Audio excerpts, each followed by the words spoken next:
आज हम लोग पढ़ रहे हैं प्रकाश परावर्तन तथा अपवर्तन, जिसमें से हम क्लास 10th वाले बच्चों के लिए केवल एमसीक्यू लिख रहे हैं, जिसमें से ये सारे क्वेश्चन आपके बोर्ड के लिए बहुत इंपॉर्टेंट है। और केवल बोर्ड के लिए ही नहीं होती है, आप परीक्षा के 1 महीने पहले भी पढ़ लेंगे तो भी पास हो जाते हैं बच्चे, पास होने वाले बच्चे पास हो जाते हैं।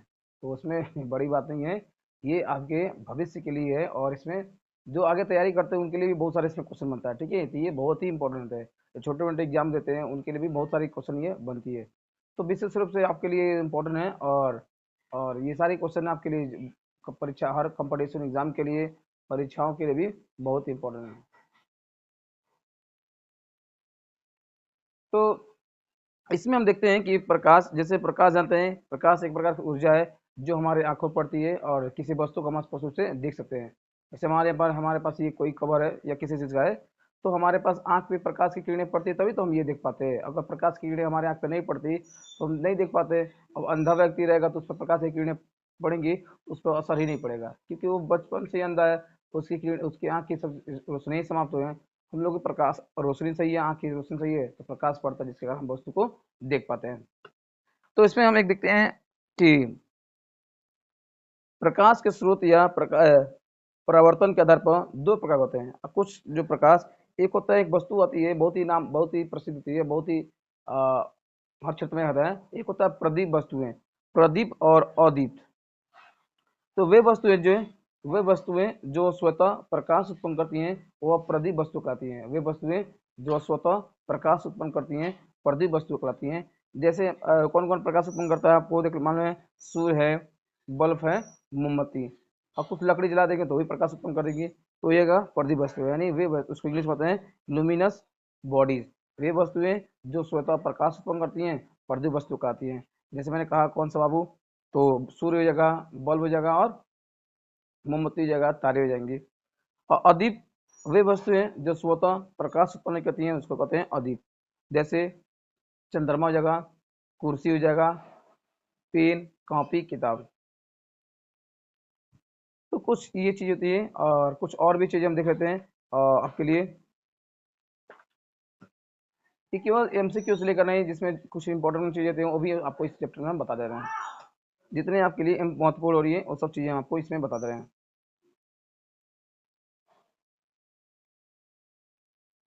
और एक क्वेश्चन पूछता है, वो फोकस दूरी का सूत्र है। तो फोकस दूरी का सूत्र क्या होता है, एफ बराबर आर अपन टू।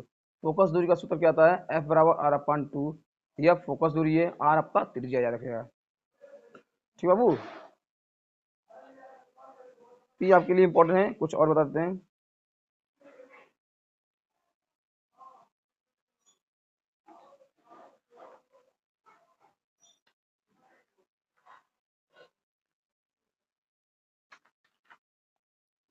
याद रखिएगा, कर अवतल दर्पण की फोकस दूरी ऋणात्मक होती है। जो अवतल दर्पण की जो फोकस दूरी होती है और ऋणात्मक होती है, तथा उत्तल दर्पण की फोकस दूरी धनात्मक होती है।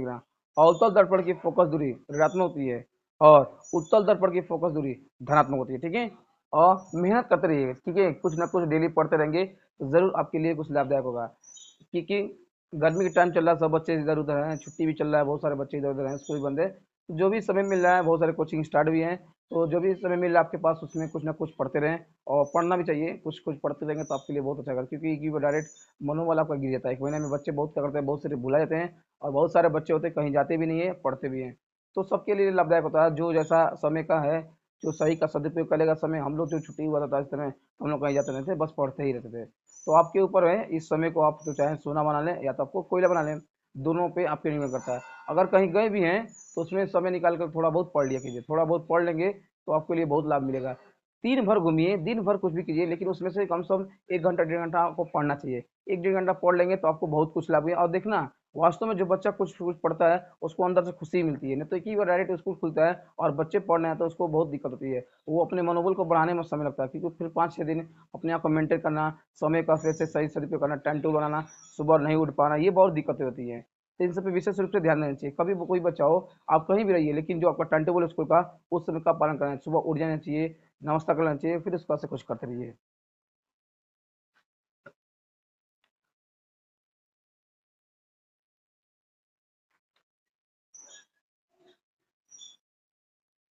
ये रखना, प्रकाश के परावर्तन में परावर्तन कोण, प्रकाश के परावर्तन में परावर्तन कोण तथा अपवर्तन कोण बराबर होते हैं, परंतु प्रकाश के अपवर्तन में आपतन कोण से बड़ा या छोटा होता है। ध्यान सुनना, प्रकाश के परावर्तन में परावर्तन कोण आपतन कोण बराबर होते हैं, परावर्तन कोण और अपवर्तन कोण आपतन कोण बराबर होते हैं, परंतु प्रकाश के परावर्तन में अपवर्तन कोण और आपतन कोण से बड़ा या छोटा होता है।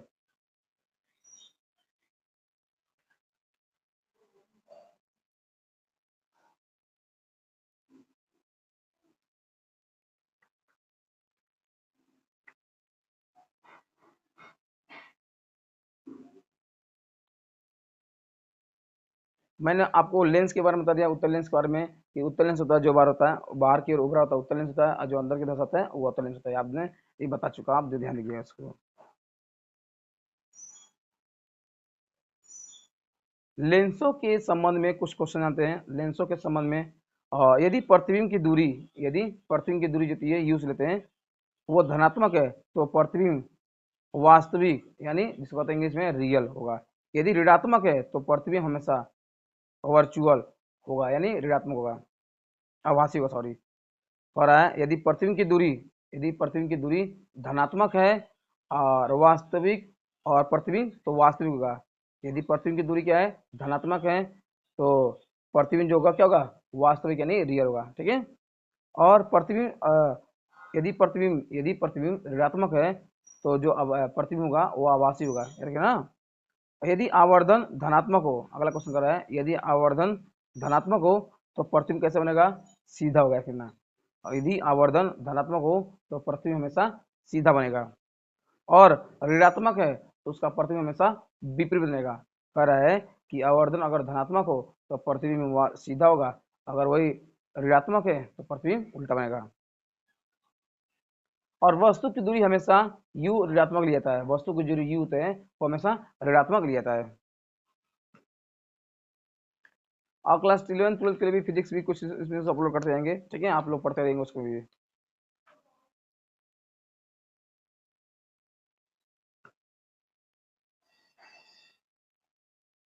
इसे क्वेश्चन पूछा है कि एक गोली दर्पण की वक्रता त्रिज्या है, एक गोली दर्पण की वक्रता त्रिज्या 20 सेमी है, इसकी फोकस दूरी क्या होगी।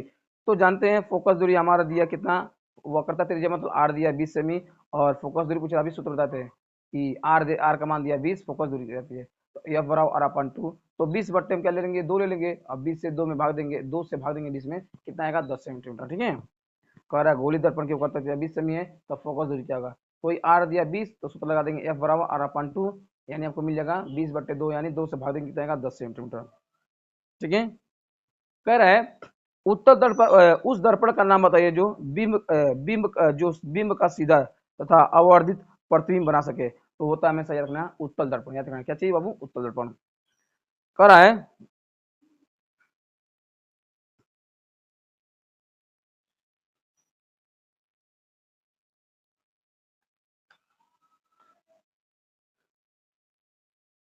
है कि निम्न में से कौन सा लेंस बनाने के लिए प्रयुक्त किया जाता है, जल, प्लास्टिक, कांच, मिट्टी।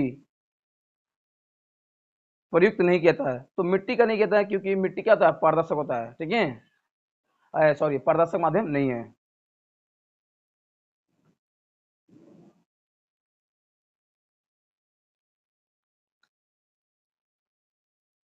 यफ हमारा क्या होता है, यफ को हमारा फोकस है, यू की हमारा दूरी है, बी क्या होता है, प्रतिबिंब बनाता है यफ। ठीक है।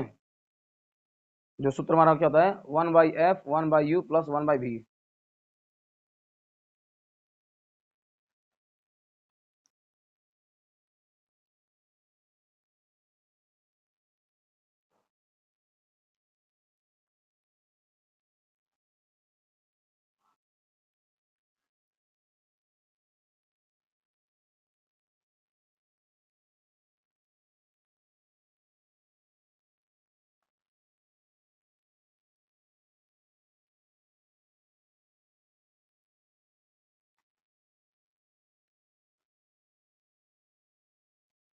अब देखते हैं क्वेश्चन पूछा है, बड़ा इंपॉर्टेंट है।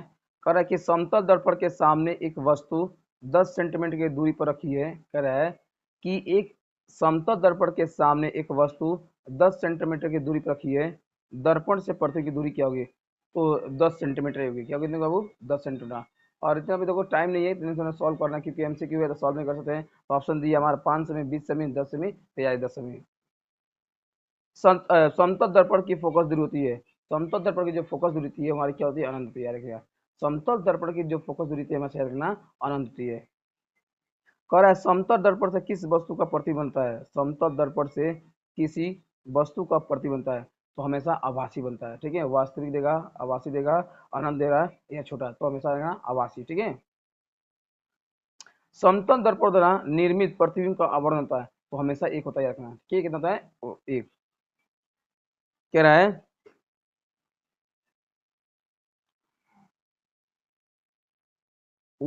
उत्तल दर्पण के सामने रखी वस्तु का प्रतिबिंब बनता है। जो उत्तल दर्पण के सामने रखी वस्तु का, जो हमारे बारे में उत्तल लेंस है, उसके सामने कोई वस्तु रखेंगे तो उसका प्रतिबिंब कैसे बनेगा, तो हमेशा देखना दर्पण से पीछे। कौन है बाबू, दर्पण के पीछे।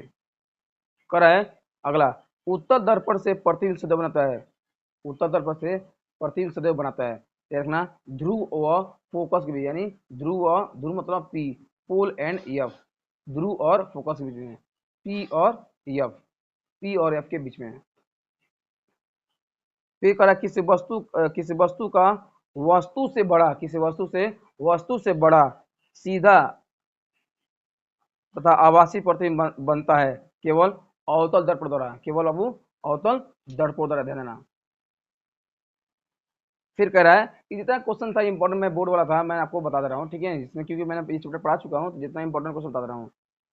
फिर कह रहा है यदि दर्पण के सामने किसी वस्तु को, यदि एक दर्पण के सामने किसी वस्तु को निकट रखने पर प्रतिबिंब सीधा बने, दूरी रखने पर प्रतिबिंब उल्टा बने, वह दर्पण होगा हमेशा अवतल दर्पण का। ठीक है, किस होगा, अवतल दर्पण। कह रहा है संयुग्मी, संयुग्मी फोकस संभव है केवल अवतल दर्पण में। किस बाबू, अवतल दर्पण में। दर्पण का सूत्र क्या है, तो दर्पण का सूत्र क्या होता है, 1/f is equal to 1/v plus 1/u। याद रखिएगा 1/f is equal to 1/u plus 1/f, sorry 1/f is equal to 1/u plus 1/v। किसका दृष्टि से क्षेत्र सबसे अधिक होता है, कह रहा है किस दृष्टि से सबसे अधिक क्षेत्रफल होता है, किसका, उत्तल दर्पण का। किसका होता है बाबू, उत्तल। और हमारे आंखों में जो लेंस लगा था वो हमेशा उत्तल दर्पण का ही होता है। हमारे लेंस में जो आंख में लेंस लगा है उत्तल दर्पण का होता है, हमारे नहीं, सबके आंख में लगा हुआ। ठीक है, और अगर मोहल्ला में संदीप है, संदीप के आंख में भी वही लगा है। कांच का अपवर्तनांक पानी के सापेक्ष होता है, तो 9/8 यानी 9/8। कह रहा है कांच का अपवर्तनांक पानी के सापेक्ष होता है, तो 9/8 यानी 9/8। निर्वात में प्रकाश की चाल होती है, तो निर्वात में प्रकाश चलती है, सबको होता है सेंटर ऑफ लाइट 3 × 10⁸ मीटर प्रति सेकंड, यानी प्रकाश की चाल कितनी होती है, 3 × 10⁸ मीटर प्रति सेकंड। लेंसों का सूत्र क्या है, कह रहा है लेंसों का सूत्र क्या है, तो 1/v होता है, 1/v minus 1/u is equal to 1/f। ध्यान सुनना, 1/u minus 1/v is equal to 1/f। किसका सूत्र बना, लेंस का सूत्र बोले याद रखिएगा। लेंस की क्षमता ज्ञात करने का सूत्र होता है, तो लेंस की क्षमता ज्ञात करने का सूत्र क्या होता है, P बराबर 1/f, P मतलब P बराबर 1/f। किसी लेंस के आवर्धन का सूत्र होता है, तो V/u। किसी लेंस का आवर्धन सूत्र क्या होता है, V/u। कह रहा है कौन से लेंस की क्षमता ऋण होती है, कौन से लेंस की क्षमता, कह रहा है कौन सी लेंस की क्षमता ऋण होती है, तो यार ना अवतल की। किसके, तो बाबू अवतल की। फिर कह रहा है किसके सामने रखी वस्तु का प्रतिबिंब, किसके सामने रखी वस्तु का प्रतिबिंब सीधा, सदैव आभासी तथा छोटा बनता है। कह रहा है किसके सामने रखी वस्तु का प्रतिबिंब सदैव सीधा, आभासी तथा छोटा बनता है, तो अवतल लेंस। किसका, अवतल लेंस। किसी वस्तु का अवतल लेंस द्वारा बना प्रतिबिंब सदैव होता है, किसी वस्तु द्वारा अवतल लेंस द्वारा प्रतिबिंब सदैव बनता है, तो आभासी, सीधा एवं छोटा, आभासी, सीधा एवं छोटा। कह रहा है किसी वस्तु का अवतल लेंस द्वारा प्रतिबिंब सदैव बनता है, आभासी, सीधा एवं उल्टा, आभासी, सीधा एवं उल्टा। कौन से लेंस बनाने में, कह रहा है कौन लेंस बनाने में प्रयुक्त किया जाता है? तो कांच। कांच का ही क्या करता है? लेंस बनाने का काम किया जाता है। लकड़ी का किया नहीं जाएगा, कांच बनाने किया जाता है।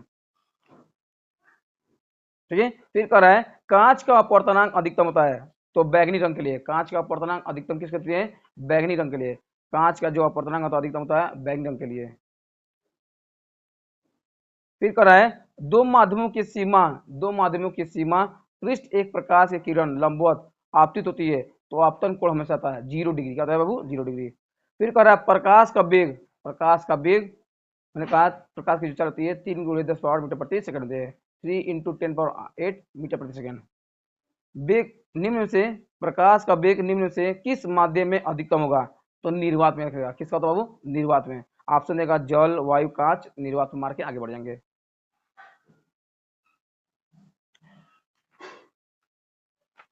फिर कह रहा है वक्रता त्रिज्या का मात्रक होता है तो वक्रता त्रिज्या का मात्रक हमारा होता है, वक्रता त्रिज्या का मात्रक होता है मीटर भी होता है, मिलीमीटर भी होता है और सेंटीमीटर होता है, यानी ये सभी होते हैं। मीटर भी होता है, सेंटीमीटर होता है, मिलीमीटर भी। कह रहा है निम्न दिए गए माध्यम में प्रकाश का चाल न्यूनतम होता है, यानी प्रकाश का चाल न्यूनतम होता है। किसमें होता है? तो हीरे में याद रखिएगा। हीरे में जो प्रकाश चलती है न्यूनतम होती है। कह रहा है वायु के सापेक्ष यानी एयर, वायु के सापेक्ष माध्यम अपवर्तनांक अधिकता है। कह रहा है वायु के सापेक्ष में अपवर्तनांक अधिकतम होता है। किसमें बाबू? हीरे में। किसमें होता है? हीरे में।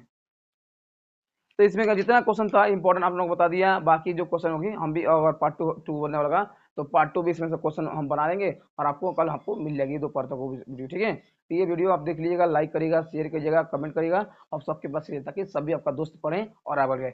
और जिस दिन आप निराश हो जाएंगे, जिस दिन आप तकलीफ में होंगे, समझ लेना आपके जीवन का असली दिन वही है। तो मेहनत करिए, आगे बढ़िए और सबका सम्मान करें। जय हिंद दोस्तों।